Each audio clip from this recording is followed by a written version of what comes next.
How much are those tickets? Probably like $80. Honestly, I don't remember the exact amount, but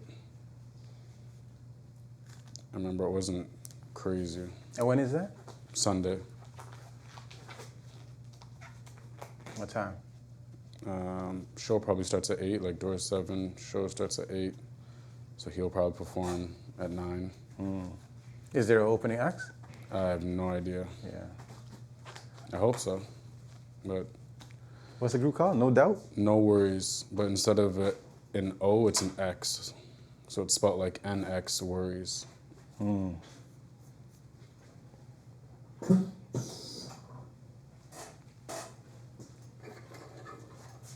Same? Mm-hmm.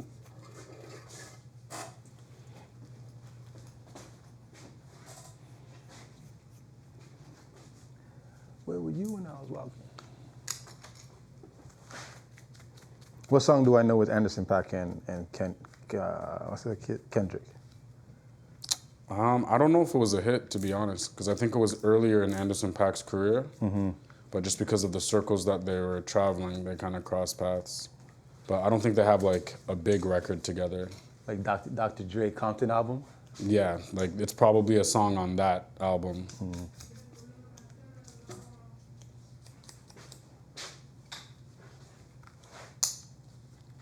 You check out any of the Iceman stuff? I mean, I've been listening to the songs as they come out and seeing clips and stuff online. Personally, at this one, I'm just like, I can appreciate the whole rollout and the theatrics, but with Drake, I just need, give me the album. Give me the album so that way all the people that are waiting for a reason to say they don't like you say it's trash and you fell off. And then all your super fans will say it's the greatest album ever. And once we get past that noise, I can actually just listen to it and really get into like, what do I like about it? What do I think the strengths are on it? Do I think he's doing, what newer aspects of his music is he bringing? Like, where is he at kind of thing? Cause So there's a guy on the internet, on YouTube. During the beef, he was always doing like breakdowns of what the lyrics were, you know, like what they meant. So lately now he's been doing breakdowns of the meaning of the Iceman streams or the Iceman episodes. And the way he breaks them down is like pretty sick. I don't know if you heard of him. What's the Dirt? the stuff with like the Pinocchio imagery and like all that kind of stuff. Yeah, and the representation. Of like having a puppet master and all that kind of stuff. Well, yes, but then also like just like the certain scenes that he'll be in, why he's in this scene, what's the representation of this scene, what's the representation of maybe the song that he has as in the background. Yeah, relative to the visual that we're seeing, yeah. Relative to not necessarily the visual, but relative to the meaning of what it's all about. Like, I see what you mean, yeah. So for instance, this artist, if you listen to this song, who is this artist? And then if you find out who this artist is, why is this relevant to what did this artist go through? And you know what I mean?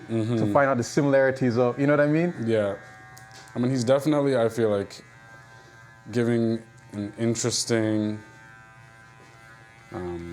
just rollout in terms of there being a narrative going on. It's like, and I like that there's things that we can like draw at, but it's like I cannot confirm nor deny. Clearly something's happening. Yeah. And I like how he's generating kind of the conversation around it.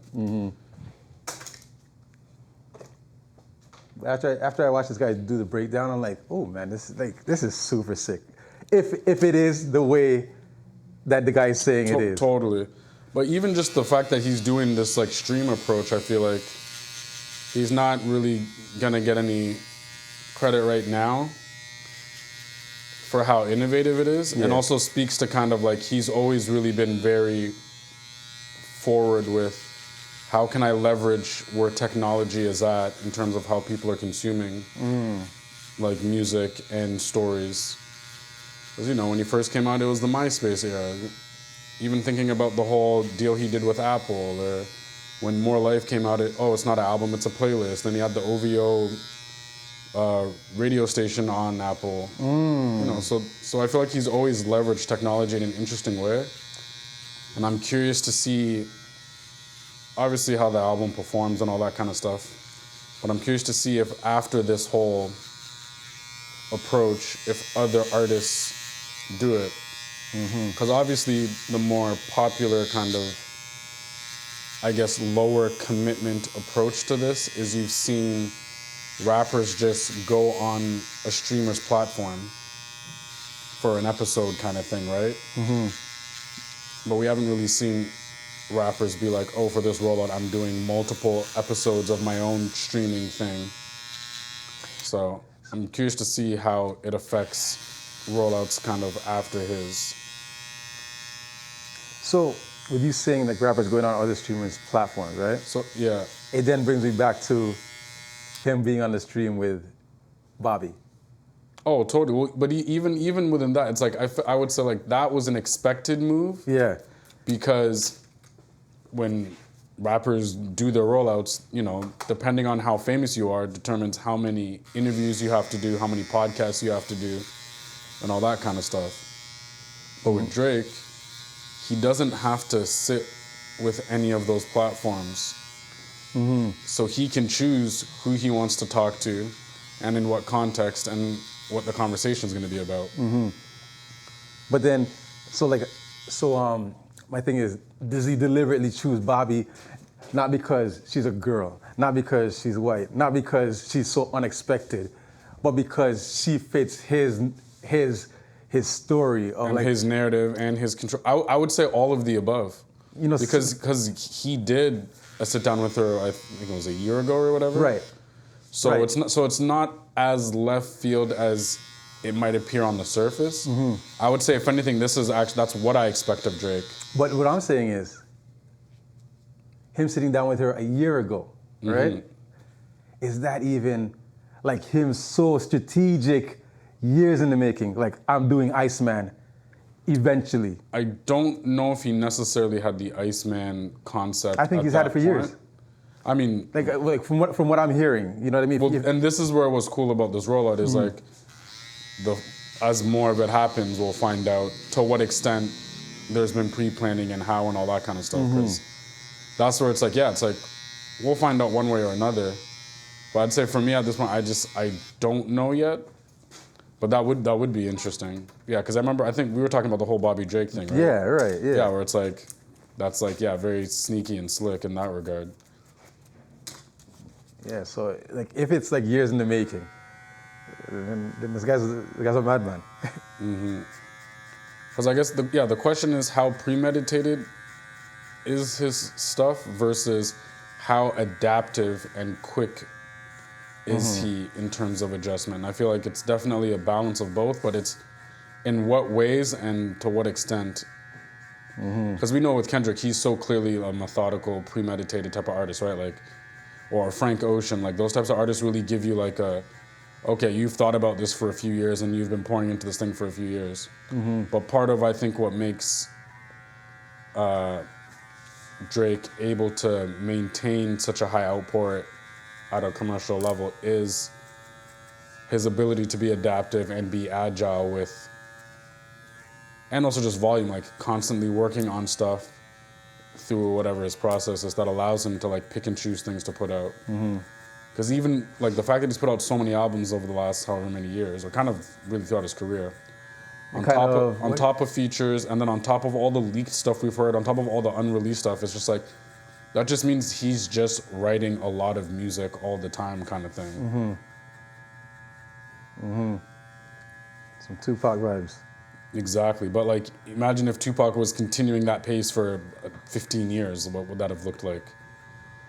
You remember after Tupac, well, I don't even know if you were old enough to remember, but after Tupac died, the amount of Machiavelli albums that came out. I was gonna say, when I got older and I actually started looking back and doing my homework, I remember there was a moment where I was confused because from my perspective, it felt like Tupac was alive years longer than he actually was. Even though I remember like the moment when Tupac died and like what that felt like culturally. Right.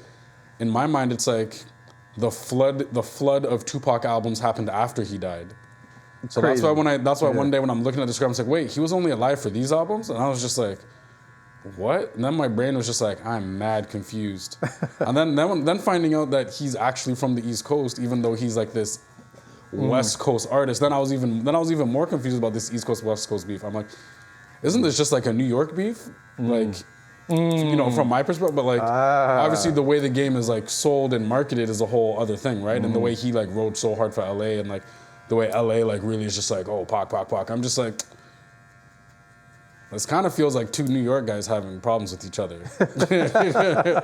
when you think about it. You know, but what do I know? I'm a 10-year-old from Canada, right? Like, so I'm just all the way confused. But man, yeah, the Tupac of it all is definitely interesting. But it goes back to like how we pick and choose who we claim and why we claim and how we claim and.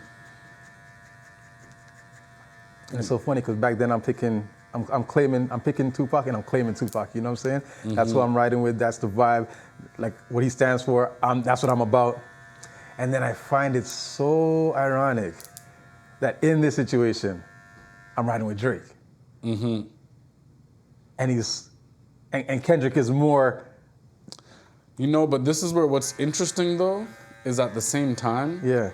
There's a lot of parallels with Tupac and Drake. Okay. In terms of Tupac also being an actor. Like, I actually think if Tupac was still alive, the path he would have went would have been more similar to like a social activist supercharged version of LL Cool J, where music was a period of his artistic outpour. But he would have done some compelling movie roles for sure. Yeah. But then also just because of the knowledge and the way he talked about community and things like that, I'm just like, I think even at a certain point, then he would have been over Hollywood, and then he would have just been more about like, how do I leverage the platform I've built up, being a, you know, very visible front-facing figure, and how can I leverage that to help my people, kind of thing. Because Tupac was saying some shit. It's just, there was so much of the thug and gangster life aesthetic and lifestyle around him that people didn't necessarily want to hear some of the things he's talking about. You know what? Now that I think about it, I haven't fleshed this idea out fully. But I'm thinking, Tupac stays alive, hip hop doesn't become as. It doesn't, the corporate world doesn't get to leverage siphoning and polluting like the gangsta, like. There's no billionaire rappers. Well, it's not that there's no billionaire rappers. It's, I think, different rappers become billionaires. I don't even know if hip hop gets to be as corporate. I agree, but this is where I think about someone like Jay-Z. It's like, that just means he would have diversified or divested. He wouldn't even been alive. Jay-Z wouldn't even been Jay-Z. Well, it's not that Jay-Z wouldn't have been Jay-Z. It's we wouldn't have viewed Jay-Z as the rapper turned billionaire. He wouldn't even be. I'll tell you why. Because he wouldn't have gotten access to certain people. You're right. Because of his celebrity, you're saying? Like. Well, because Tupac doesn't die, then Biggie doesn't die. Biggie doesn't die. Jay-Z doesn't get to be Jay-Z. Jay-Z not becoming Jay-Z doesn't get access to certain millionaires that show him how to make money a certain way. Jay-Z then doesn't get to get access to certain business ventures. That makes sense. If anything, then Jay-Z kind of becomes a tragic hood tale of like, you know, he was an amazing rapper, but we know him as like, he's almost like a modern day like Frank Lucas that doesn't snitch kind of thing. Like Jay-Z's Big L, essentially. Yeah. But like, I feel like more drugs, less rap, almost kind of thing. Because my whole thing is Jay-Z is a business person that sold drugs. You know, like I feel like there's two types of drug dealers. There's drug dealers that are drug dealers, and there's business people or entrepreneurs who happen to sell drugs. Yes. Like I remember I knew this guy growing up, you know, and he hung around like musicians that I knew at the time.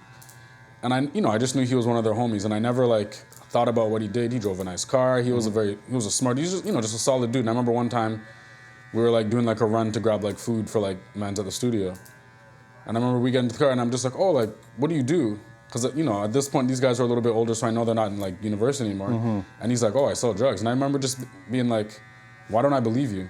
And then we both just start laughing.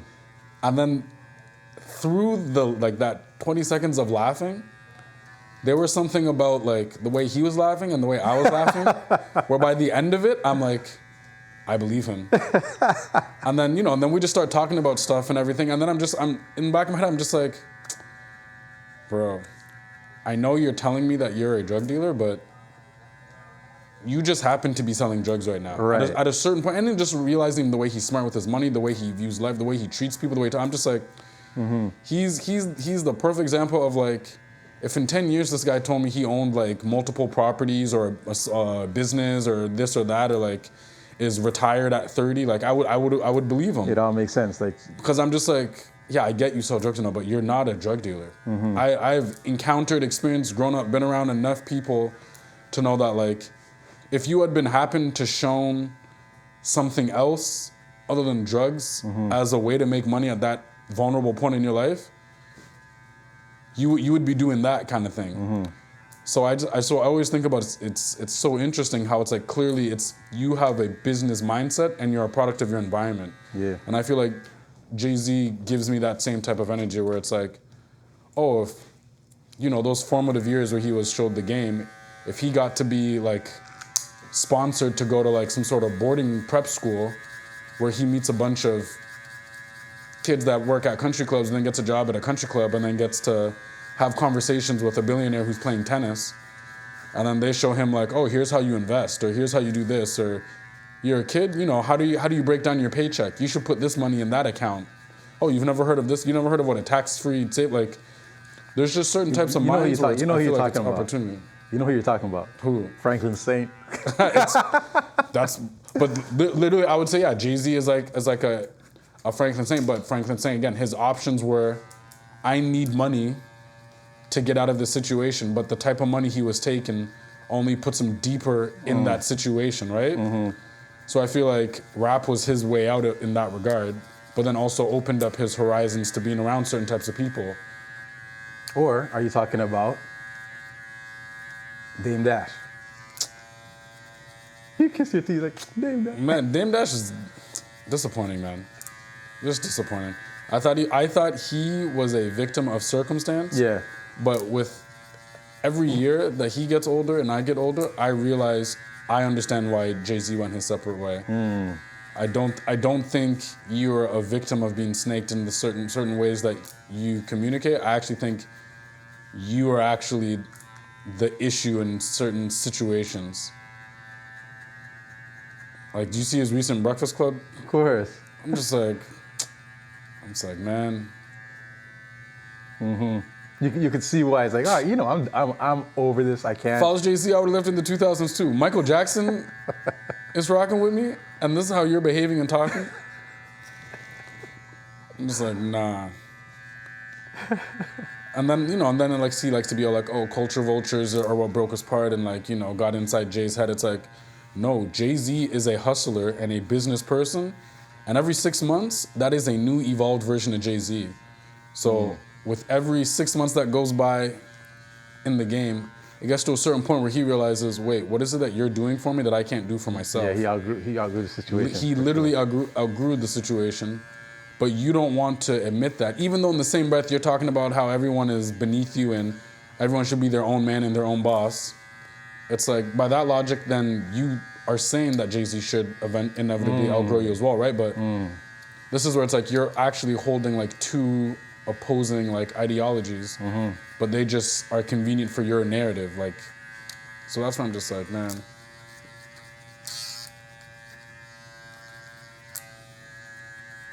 Yeah, the Dame Dash of it all, I'm just like, yeah, just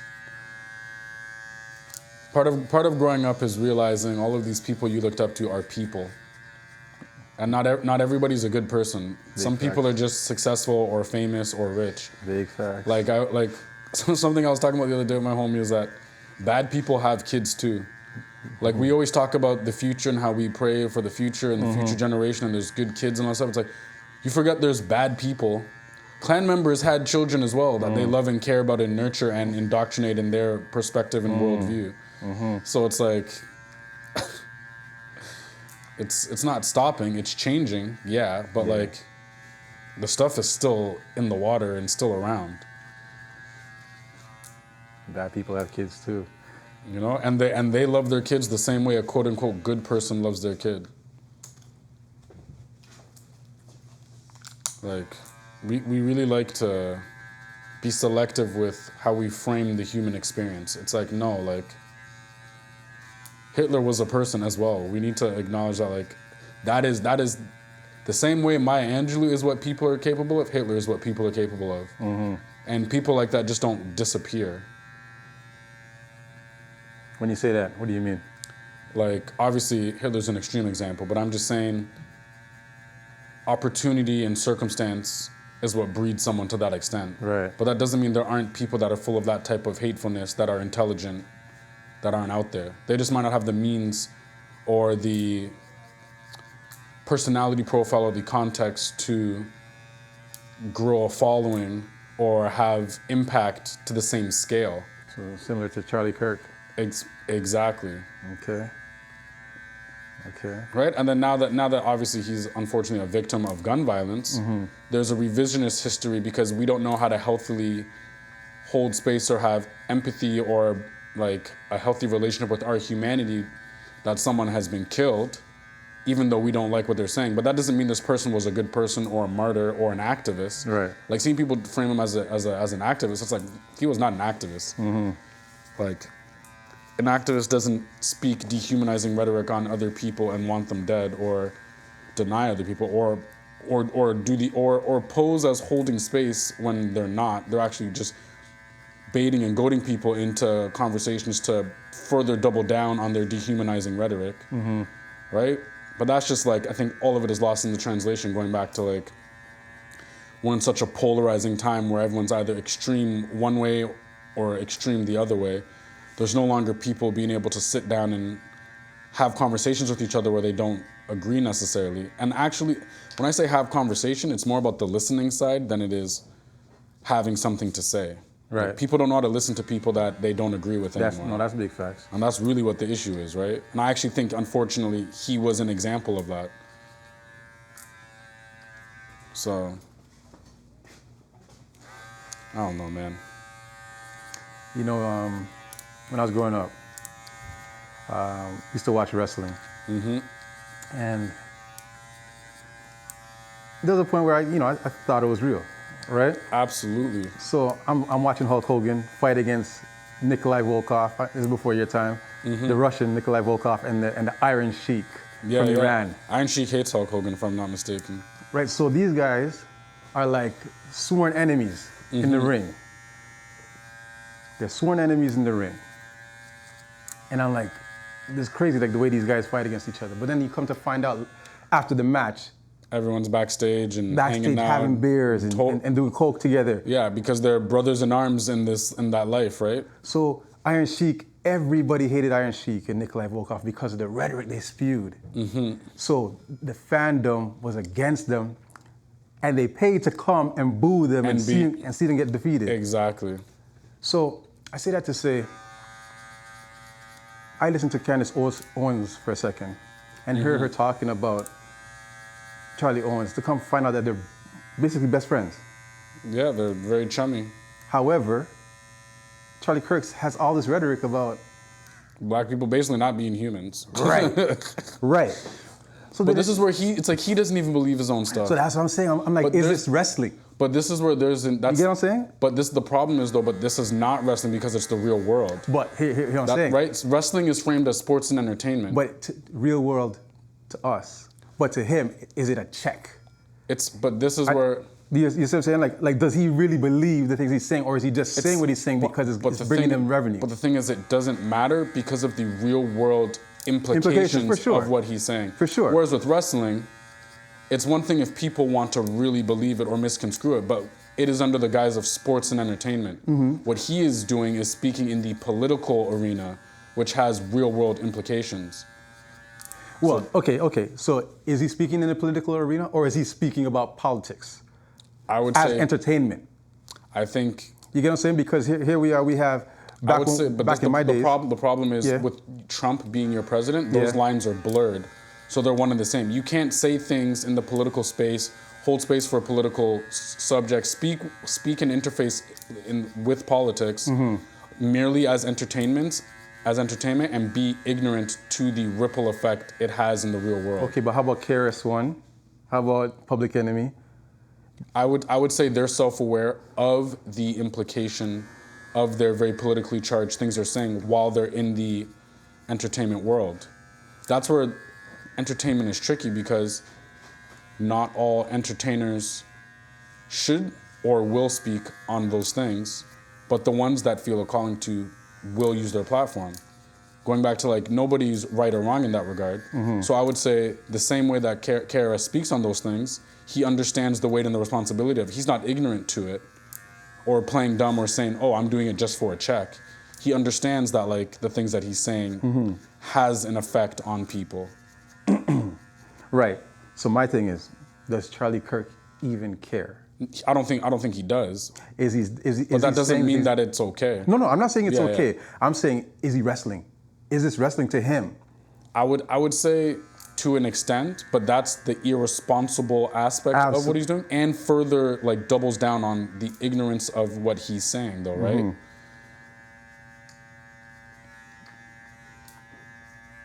It's like people being fake neutral. Right. You know, it's like, no, you're going where the money goes, and you're looking at what's the easiest way to take the money with the least amount of backlash, right? Where some people don't care about the backlash, so there's money in doubling down on, if I know I'm going to get backlash, then I might as well align myself with these people if there's more money. So, you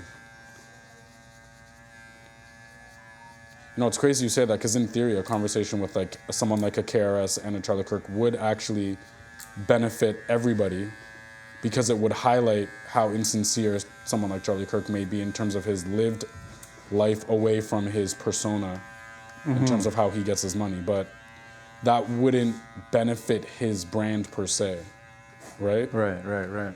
Or at least not in the current climate. Because again, going back to all of these disingenuous people, is that it's subject to change. If there was a bunch of money and them being more palatable to different demographics, they would absolutely take it. Because going back to who they are personally is separated from who they are in these public spheres.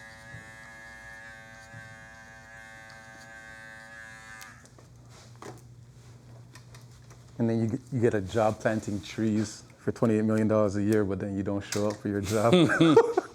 Oh, bro, the real thing that's about to come out is who else has been playing these games? Because something that I've been seeing a lot is people talk is, why is Mark Cuban so outspoken and defensive on behalf of Ballmer?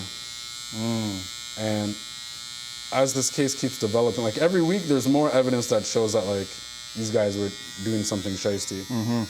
But because of that, now people are looking at other situations, like Jalen Brunson getting to New York and the pay cut that he took, or the big pay cut that Dirk took in order for them to build the roster that eventually led to like them winning a championship.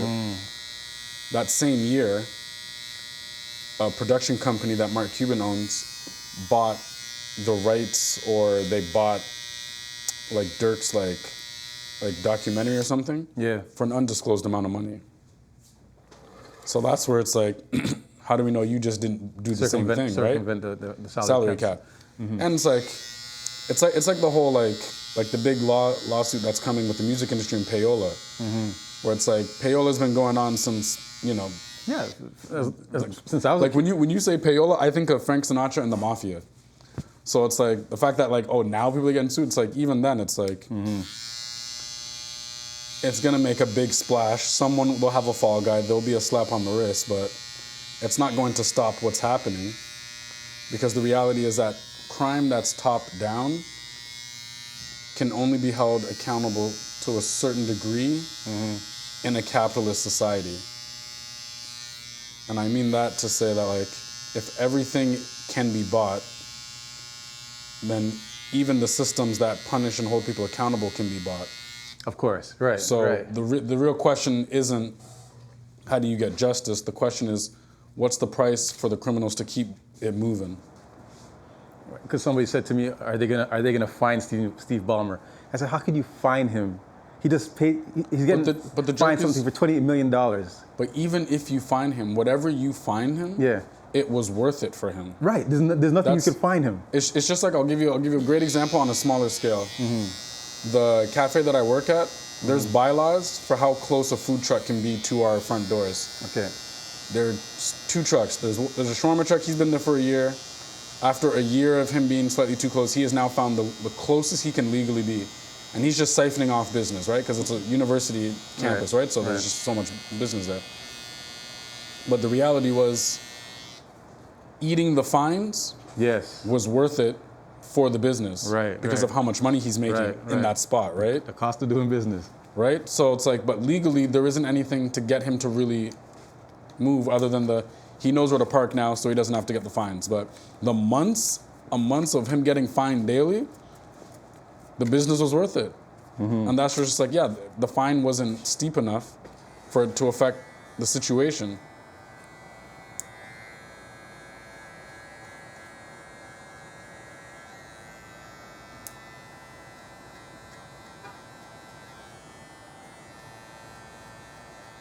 Yeah, so I hear that Steve Ballmer is probably going to lose the franchise and it's going to go to a guy by the name of Donald Sterling. That's crazy. That would be crazy.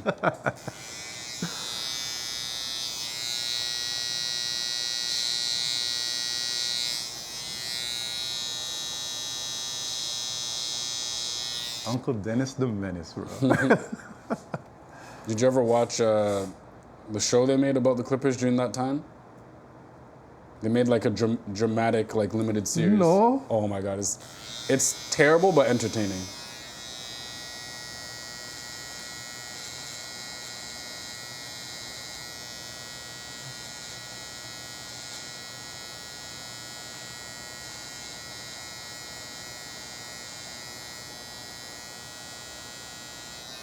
Was that Tubi? No, it was like FX. It was like a real network and everything. Oh, gosh. I might got to find that today.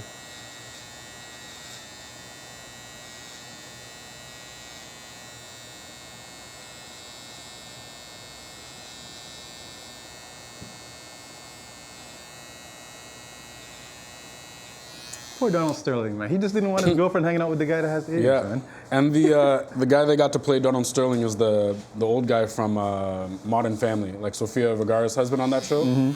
Yeah.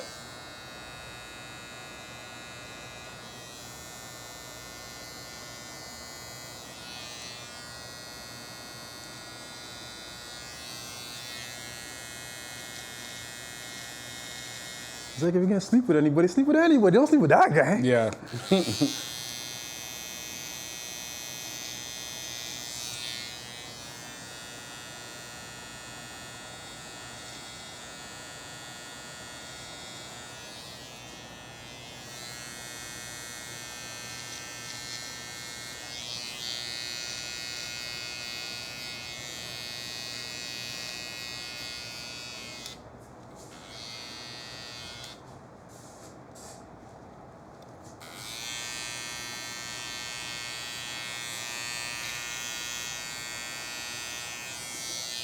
Look up.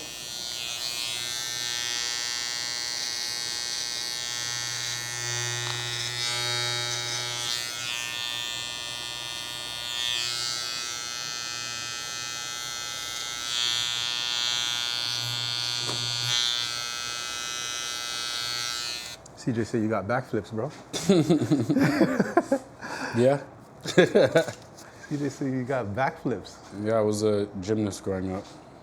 I competed competitively and everything. Like, Really? Yeah, provincially. If you met me when I was 10 years old, and it's like, oh, like, what are you gonna be when you grow up? I would have said, like, I would have looked you seriously dead in your eyes. I would have said, well, I'm gonna go to Beijing in 08, win the Olympics, retire, and then be a lawyer. Like, I thought I was gonna go to the Olympics as a kid, and Wow. I was winning at a rate where you couldn't. Tell me no. No, like, sorry, I have too many gold medals to tell me otherwise. And I was competing against an age group above my age, so I'm beating guys older than me. I'm competing provincially, so like in my mind, it's like, oh, I'm the best 10-year-old, 8-year-old, 9-year-old gymnast in Ontario, as far as I'm concerned. Like, if someone's better, show me who they are, kind of thing, right? So. Oh wow, it's like Yeah. that. No, I was training like 20 hours a week. Like it was a whole Life.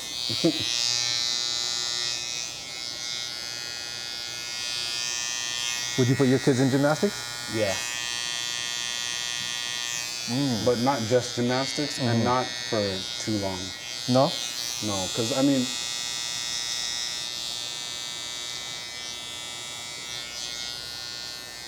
I would say there's three things.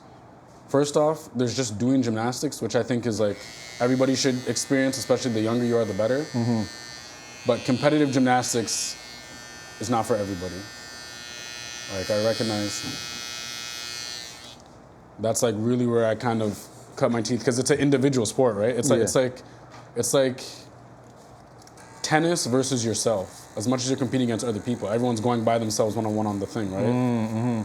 Or like figure skating or whatever, right? You lose it and you didn't perform your best, you know that you're the reason you lost. You do your best and someone else does their best and they're better than you, then there's a different issue you have to deal with.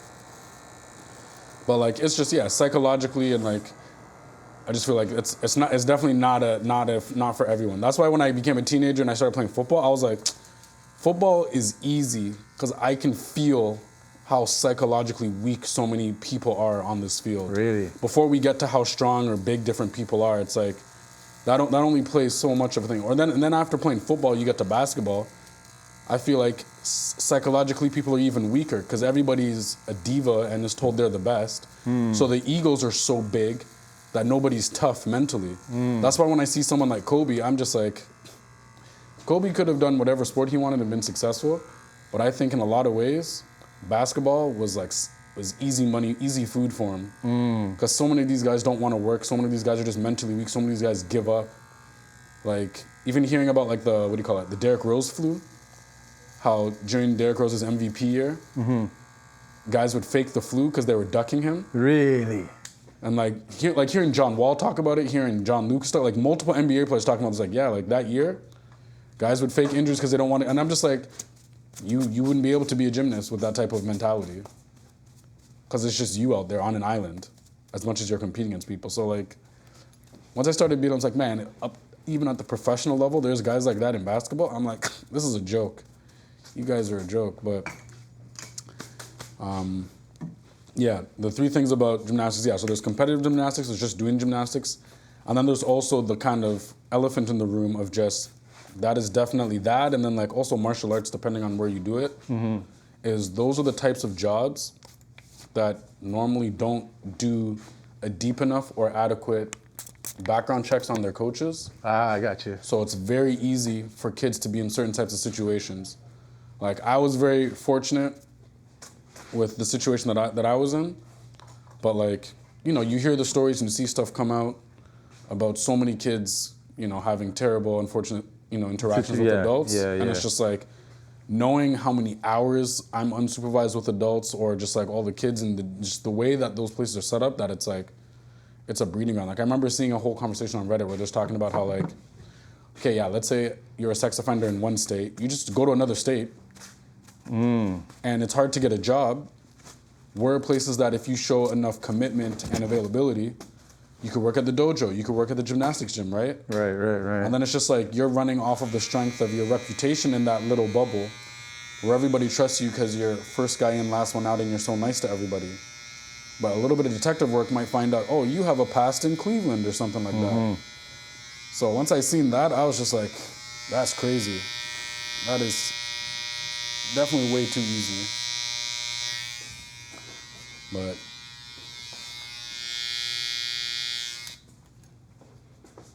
But outside of those like three things, like I think kids should be exposed to a lot of languages and a lot of sports, but with gymnastics as a foundation, because just the mind-body control relationship that you establish with gymnastics. Yeah. Playing soccer, playing hockey, playing football, playing volleyball, doing martial arts, doing all of that stuff. I feel like it's way easier to like download. But there's all these different line patterns that happen. And with gymnastics, it exposes you to so many different, so it gives you such a full range foundation that adapting those other sports becomes way easier. That, and then, I think I'm convinced because I did French immersion, so from age 4 to age 18, I was having to speak French at school, right? Yeah. And I'm learning Spanish now, and I'm just like, I wish, because my parents don't speak two Right, languages. right. I wish they knew how much easier it is for a kid to learn a language, let alone 2, let alone 3. Because now in my mind, I'm like, as I'm picking up the Spanish thing, I'm like, oh, you know what? Like, this isn't that hard, and a lot of it is because there's certain concepts that I learned in French as a 5-year-old. That it's like once I started getting introduced, I was like, oh, I completely understand this concept. I know would be a nightmare if it was my first time learning this concept at this age. So now I'm just like, oh, I think I could have easily learned 3 or 4 languages in my childhood if that was just normalized. Right. But that's viewed as this hard or impressive thing. Right. But if it was just a normal thing where it's like, for a child, at home we speak 1, 2, 3 languages, and then on Saturday I go to this school and I'm learning this, and then I speak this language with my friend, or just for fun because I'm learning this dialect, and you know, once I get to high school, I'll learn another language. And I get to university, I need an elective, I'll just take another language. Like, it's actually not that crazy if you see it that way. Right. Like, I knew this one kid growing up, a trumpet player, and both of his parents were music teachers. His mom taught, like, strings, and his dad was a trumpet player. And he was so good, like, effortlessly. And the whole thing was, he doesn't know that those notes are hard. So he doesn't approach learning these hard things as hard. Right. He's just learning another thing. And I remember once I saw that, I was just like, oh man. Yeah, if I ever have kids, there's definitely a program I'm putting them on of like things that I know other kids wouldn't be doing, just because like by the time they're 20, they'll have a level of knowledge and discipline and an ability to problem solve that was just built into like how they've been living life. So like certain things that like people really struggle with or have to like navigate for the first time in their life later on, it's like, oh, I figured that out when I was 7. Right. You know, I was watching in between cartoons kind of thing, right? So I think about that a lot, because there's a lot of things that aren't hard.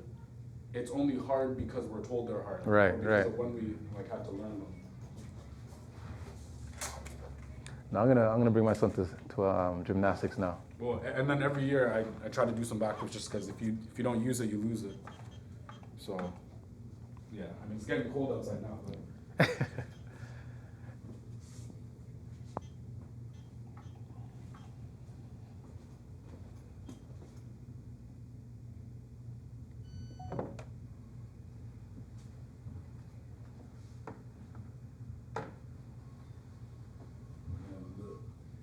the gymnastics road was definitely a fun experience.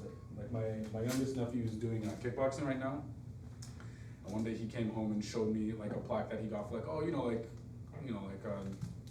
member of the month or something like that. And I was like, yeah, well, I did competitive gymnastics. He's like, really? He's like, oh, were you good? And I'm just like, Grandma didn't tell you? I was like, you want to wear my medals? I'm like, so I just have a box with my medals. Yeah. I start putting them on his head.